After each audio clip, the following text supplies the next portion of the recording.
Trap-wise, demon cars in that capsize with the chills, freezing marrow, cause that motherfucking skin frill. Don't let the motherfucking devil tell you I don't exist. Don't fucking fall for the oldest trick in the book, bitch.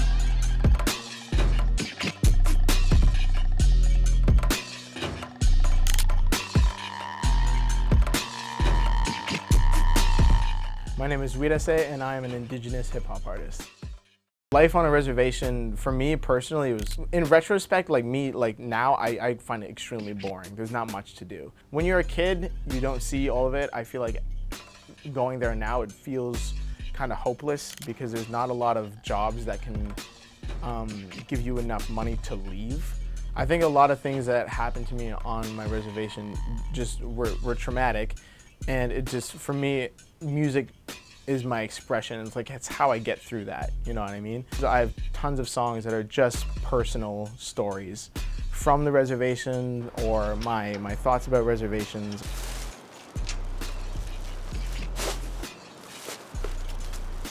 I mean, Black and Blue, the whole thing was about abuse, and there's so much from that that came from, you know, living there and living that life. They've been brainwashed in a system where it keeps them there, you know, which is terrible. And it makes my way into my music with songs like that, and songs like Poison. A lot of the subject matter on Poison has a lot to do with alcoholism on reservations. Stuck right in the story, right? And stuck looping and stuck in the same group. I love telling stories. That's my favorite thing to do when I'm writing a song, is like create some fantastical story or something. And so like the challenge is like creating a cool story and then also creating an actual song. That's just how it is when Redskins hippie bubbling, seeing snow more and drinking until we numb again. Native people and Native culture as a whole is all built around storytelling, and like we weren't really known for writing stuff down, so it was all given through teaching. And so that was huge in the culture, and just like sitting down with people and just listening to stories. You know, I don't read a crazy amount of books or anything, but it's just like verbal storytelling is really, I think it comes from the culture.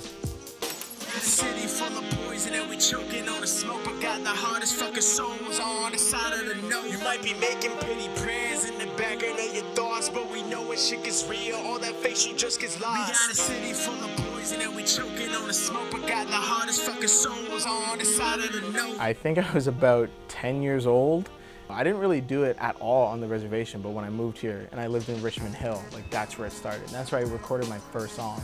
And then from there, I never stopped. Grade 8 was when I was handing out CDs in middle school, and I was just like, which is crazy to me. In grade 8, are you kidding me? Like, how old are you in grade 8? Like a lot of like my mom and my dad, and like all my other uncles on my mom's side are all musicians, and they're like, damn, like this kid, like look at this kid, like he's actually like making all his own music and stuff like that. Like you there, but really you just a hard decoy, watching through the trenches, brothers, sisters, and elder, like you talking like you ate in the help a handle debater, right? You faking shit, lying more than the truthers might. I do it all greater with little more than a working mic. Yeah.